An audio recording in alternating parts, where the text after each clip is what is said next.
Duduklah sebentar. Ibu-ibu, bapak-bapak, saudara-saudari, Injil Santo Yohanes yang tadi kita dengar adalah sepenggal atau sepotong ajaran Yesus dalam kesempatan perjamuan malam terakhir. Pada waktu di mana Yesus akan berpisah dengan murid-muridnya, dan dalam keadaan itu dia memberi kepada mereka warisan. Warisan itu kita semua tahu, warisan cinta kasih. Itu warisan dari Tuhan Yesus terakhir kali kepada para muridnya, dan warisan ini untuk selamanya. Kekal abadi warisan ini akan tinggal tetap. Nah, ibu bapak, mari bersama-sama kita coba melihat hal ini. Karena tadi saya katakan kalau kita tidak memiliki warisan ini dalam kehidupan bersama kita, hidup bersama kita tidak bahagia. Tidak. Saya sangat yakin 100%. Jika tidak ada warisan kasih di dalam rumah, dalam kehidupan bersama, hidup bersama itu tidak bahagia. Sekalipun punya kekayaan banyak, sekalipun punya segala-galanya, tetapi kalau itu absen di dalam hidup bersama, tidak bahagia. Mari sama-sama kita melihat. Tuhan Yesus punya hubungan dengan para murid. Itu adalah satu hubungan antara guru dengan murid. Dan hubungan itu sangat intim. Hubungan itu sangat akrab. Tetapi tiba-tiba di dalam hubungan yang intim itu menyusup satu kekuatan jahat. Satu kekuatan gelap. Tadi kita dengar nama Yudas. Nah, itulah kekuatan jahat. Itulah kekuatan gelap. Dia menyusup ke dalam keintiman relasi antara Yesus dengan muridnya sebagai seorang guru dengan murid-muridnya. Pertanyaan kita adalah bagaimana sampai kekuatan jahat itu dapat menyusup ke dalam hidup bersama itu yang intim dan akrab. Sama juga dengan kita. Pada waktu kita menjadi suami istri, kita menikah di hadapan Tuhan. Dan waktu itu kita berjanji, saya akan mencintai Veronica, atau saya akan mencintai Samuel dengan sepenuh hati. Dalam untung dan malang, di waktu sehat dan sakit. Seumur hidup saya. Setelah pernikahan itu, hidup baik-baik saja. Aman, nyaman, orang saling mengasihi. Tetapi tiba-tiba, kebersamaan yang intim itu mulai tersusup kekuatan jahat. Nah, pertanyaan yang sama. Bagaimana caranya kekuatan jahat itu bisa menyusup? Padahal tadinya orang intim, orang berakrab, bersaudara, bersahabat. Ibu bapak, kekuatan jahat itu menyusup dengan cara mengambil wujud manusia. Sama seperti Tuhan mengerjakan karya penebusannya dengan memakai wujud manusia. Allah menjadi manusia, tinggal di tengah-tengah kita melalui rahim seorang perempuan yang kita kenal dengan nama Bunda Maria. Itu wujud manusia. Tuhan memakai wujud manusia untuk karya keselamatannya. Iblis pun memakai wujud yang sama. Setan pun memakai wujud manusia untuk menghalangi karya-karya Allah di dunia ini. untuk menghalangi kehadiran Tuhan di tengah-tengah umatnya. Nah, pertanyaan kita lebih lanjut. Siapakah wujud manusia itu? Apakah dia seorang yang lalim? Apakah dia seorang pemeras? Apakah dia seorang preman di dalam kehidupan bersama itu? Tidak. Wujud manusia itu adalah kecenderungan jahat yang ada di dalam diri kita. Diri kita masing-masing. Kecenderungan jahat yang ada dalam diri suaminya. Kecenderungan jahat itu hendak meniadakan sesama. Kecenderungan jahat di dalam diri suami hendak meniadakan istrinya ketika mulai ada pikiran kotor di dalam hati suami. Sama juga ada kecenderungan jahat di dalam seorang istri ketika dia mulai mencurigai macam-macam tentang suami. Ini adalah kecenderungan-kecenderungan jahat dalam wujud manusia. Dia menyusup di dalam keintiman itu. Tadinya kok kita saling mengasihi kok. Tadi kan kita saling bersahabat. Kita tidak baku marah.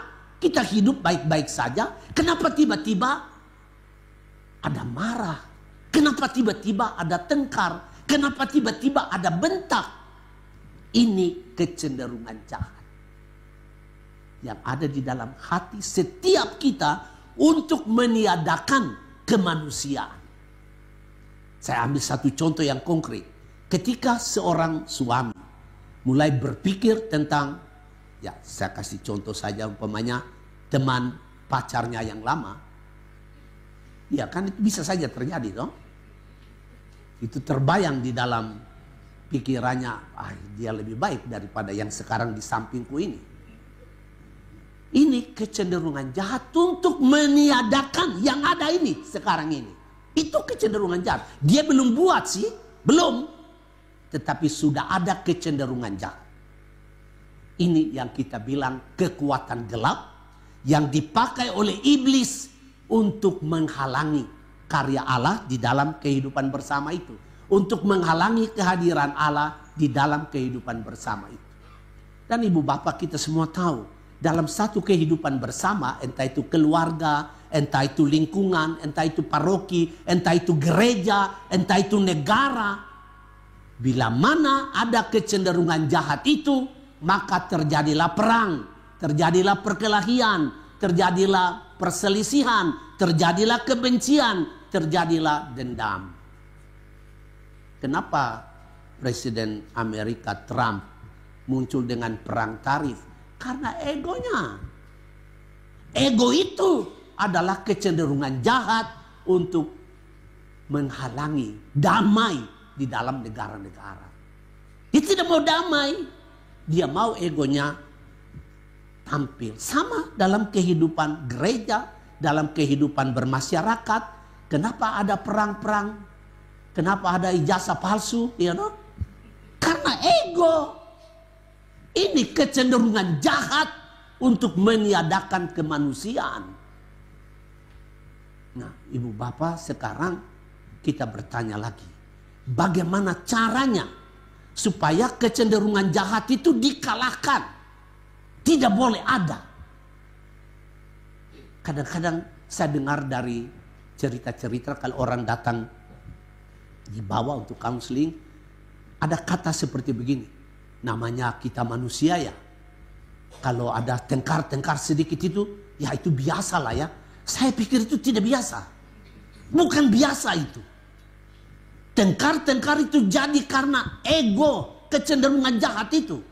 Itu tidak boleh ada. Seandainya orang saling mengasihi saja, tidak ada marah-marah, tidak ada dendam, tidak ada perang, tidak ada perselisihan, tidak ada dendam, tidak ada benci. Tidak ada. Saya sangat yakin itu. Sangat yakin. Dan ini warisan dari Tuhan Yesus untuk kita para muridnya, para pengikutnya itu. Bila mana ada kasih di dalam rumah, di dalam kehidupan bersama, tidak ada perang-perangan, tidak ada perselisihan, tidak ada. tidak ada kekerasan, tidak ada. Nah, pertanyaan kita bagaimana cara supaya dapat dikalahkan kekuatan jahat ini? Nah, Tuhan Yesus memberi warisan cinta kasih. Warisan cinta kasih ini sangat sederhana, lumrah dalam kehidupan harian kita. Kalau kita nonton film kungfu, saya juga suka itu film kungfu ya. Kalau gurunya sudah mendekati kematian, dia biasanya mewariskan kepada murid-muridnya jurus-jurus yang ampuh. Ini Shaolin atau ini apa gitu. Jurus terbang, singa terbang atau apa burung terbang atau jurus monyet atau apalah. Dia wariskan itu jurus yang ampuh. Nah, Tuhan Yesus sebelum dia mati besoknya, hari Jumat Agung itu, dia meninggalkan warisan yang ampuh ini. Warisan yang ampuh ini kita kenal dengan nama cinta kasih. Sangat sederhana, sangat lumrah, tetapi dia punya kekuatan hebat. Kekuatan hebat untuk memelihara kemanusiaan. Untuk memelihara kebersamaan. Untuk membangun persaudaraan. Untuk membangun persahabatan. Ini kekuatan yang paling hebat. Itu adalah cinta kasih. Nah, cinta kasih itu apa? Cinta kasih itu adalah sepenanggungan. Kita kenal dengan nama kesetiakawanan. Cinta kasih itu adalah bersama-sama tanggung kesulitan hidup. Ya kalau kita punya hidup baik-baik saja ya tidak masalah. Tetapi menjadi permasalahan ketika ada orang yang susah. Nah, sama-sama tanggung kesulitan hidup ini merupakan cinta kasih yang sejati. Sebab apa? Ketika bersama-sama solidarity satu terhadap yang lain, sepenanggungan, setia kawan, maka muncullah kepercayaan. Saya percaya kepada dia karena dia setia kawan dengan saya. Dari kepercayaan itulah akan muncul hubungan baik antar sesama manusia. Dan di dalam hubungan baik itulah manusia dapat hidup bersama. Orang yang susah tidak perlu stres. Orang yang susah tidak perlu putus asa. Orang yang susah tidak perlu frustrasi. Kenapa? Karena ada relasi-relasi yang saling memelihara. Relasi-relasi yang saling care satu terhadap yang lain. Ini penting sekali. Dan ibu bapak, kita semua biasanya susah. Sulit bagi kita ketika kita harus tanggung sama-sama kesulitan hidup. Tetapi ada satu contoh yang konkret dari komunitas kita. Bulan lalu kita semua datang ke gereja Kutabumi. Dan kita lihat gereja itu disebut sebagai gereja air mata karena lagi sedang membangun. Ya, toh? Pagi ini saya baca di kita punya grup adalah sumbangan dari komunitas kita ke gereja itu Kutabumi sebanyak 77 juta. Saya di dalam hati, aduh ini keindahan yang luar biasa. Jadi air mata di sana dia tidak perlu mengalir terus. Karena dia dapat bantuan karena kasih. Bagaimana kita tidak kenal orang di sana? Kita tidak tahu siapa orang-orang di situ. Tetapi kita dengan hati rela memberi sumbangan-sumbangan kecil-kecil. Dikumpul-kumpul. Lama-lama kita menghasilkan sesuatu yang besar. Dan kita bisa memberikan kepada mereka yang lagi sedang berair mata. Nah, ini caranya. Tuhan memakai kemanusiaan untuk karya keselamatannya. Cara Tuhan menghapus air mata dari umat di Kutabumi itu melalui sumbangan-sumbangan kita, perhatian kita. Nah, itulah cinta kasih. Saya tutup permenungan ini, ibu bapak, saudara-saudara. Mari kita bersama-sama melihat bahwa cinta kasih, kasih sayang di dalam kehidupan bersama itu adalah satu keyakinan. Keyakinan yang diwariskan oleh Tuhan Yesus kepada kita supaya kita bersama-sama memelihara atau memperbaiki kualitas kemanusiaan kita, memperbaiki kualitas hidup bersama kita dengan cara kecil, cara sederhana, yaitu memberi perhatian satu terhadap yang lain. Ini cara yang sederhana sekali. Coba ibu bapak memandang, mengevaluasi dalam kehidupan bersama dalam keluarga.